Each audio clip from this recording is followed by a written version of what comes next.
Chapter 14. Allie and Dane were chased down, captured, and beaten within an inch of their lives. Barely conscious, they were tied up and dragged into an enclosed structure. Allie was slow to regain her senses. Through her swollen eyes, she saw one of the men on top of her. Her shirt had been ripped open, and she was about to be taken advantage of. She struggled to get free, but her arms and legs were tied securely above her head. As the nasty man groped her, Allie did everything in her limited power to fight him off. She squirmed, screamed, spit, and even tried to bite him. But that only further provoked her attacker. The man slapped Allie and forced a dirty rag into her mouth.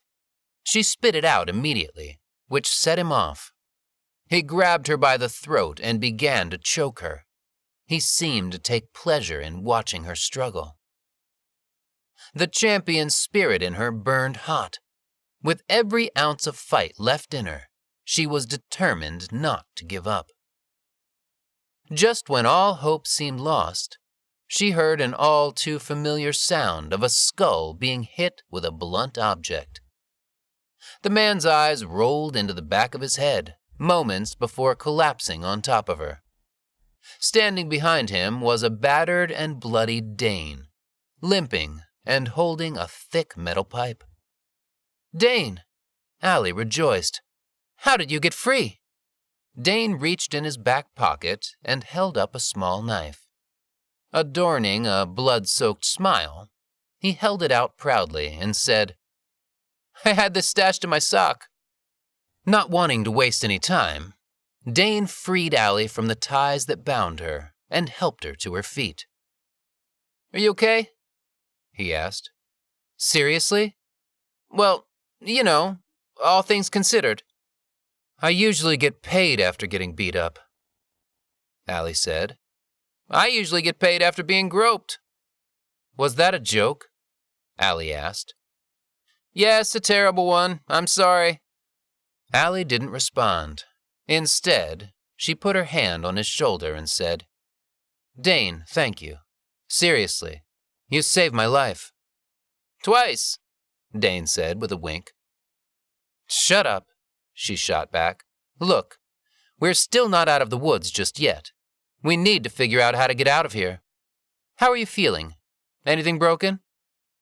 "I'm not sure. Probably. But I'm still standing, aren't I?" "Okay, good. I have a plan." Just then, the door opened abruptly, and another man entered. He saw Allie lying on the floor, tied up, with her shirt ripped open, her bare breasts exposed. Dane lay tied up on the other side of the room, with his eyes closed. There was blood on the floor, but the man paid it no mind.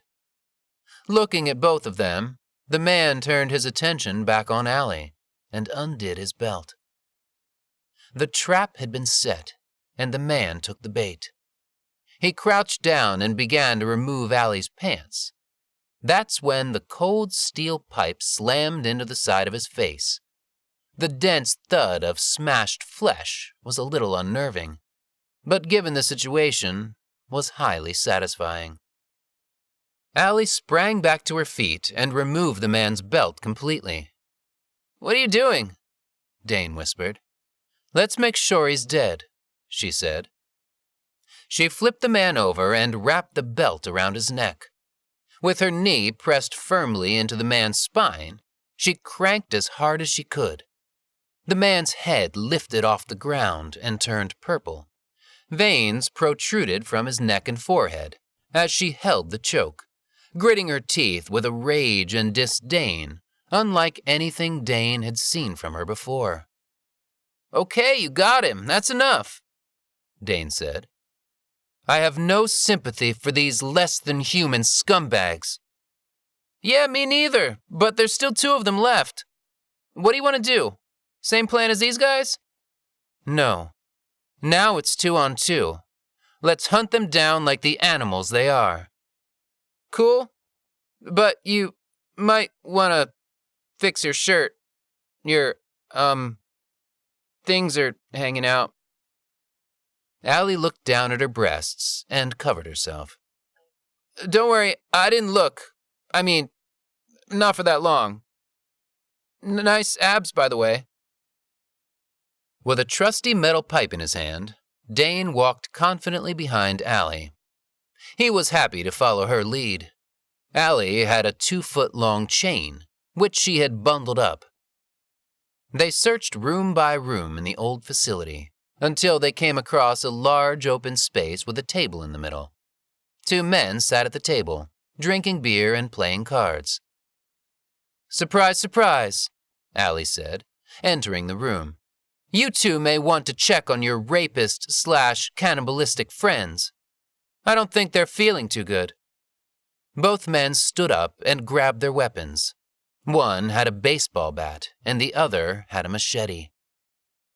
Allie walked forward, releasing her grip on the chain bundle. It slowly unraveled and dragged along the floor. When she was within striking distance, the man with the machete lunged at her in a swiping motion. Allie's lightning-fast reflexes quickly slipped out of the way. The man pulled back and chopped at her once again. This time, Allie whipped the chain up, causing it to wrap around the man's wrist. She tugged him just enough to knock him off his balance. While still holding onto the chain, she spun around with a 360-degree spin kick that landed cleanly against the side of his face. The force sent him flying backward onto the table, breaking it in half and collapsing around him. Cards and poker chips flew up and scattered about. Allie removed the machete from his limp hand, raised it high in the air, and buried it into the center of his chest. The last man looked shocked. He gripped the baseball bat tightly and charged at Allie. He swung at her head but missed. He swung again, but Allie was just too elusive. Each time she moved just enough out of the way, but could feel the wind as the bat narrowly missed her face.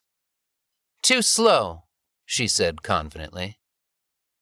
Dane was quick to jump in the action. He ran toward them and positioned himself in between the attacker and Allie.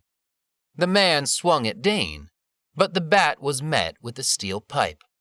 The man swung again from a different angle, but again Dane blocked it. Dane then launched an attack of his own. Ducking down, he smashed the heavy pipe into the man's kneecap. The pain was excruciating as the man collapsed to the floor, screaming in agony. Dane stood over him, being sure to put his foot and all his weight on top of the hand with the bat. With the other foot, Dane stomped down on the man's face several times with a deep-seated rage. The man's face became increasingly more unrecognizable. Here, let me finish him off, Allie said, removing the machete from the other dead man. She wiggled it loose and walked over to the unconscious man.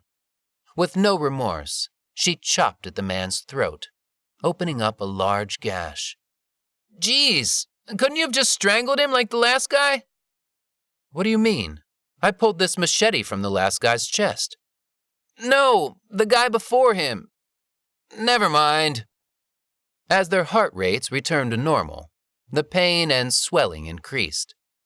Both held each other as they hobbled outside with severe limps. Doesn't look like we'll be hiking back to camp anytime soon, Dane said. Yeah, but we have everything we need here, Allie said. Ew! You don't plan to eat those guys, do you?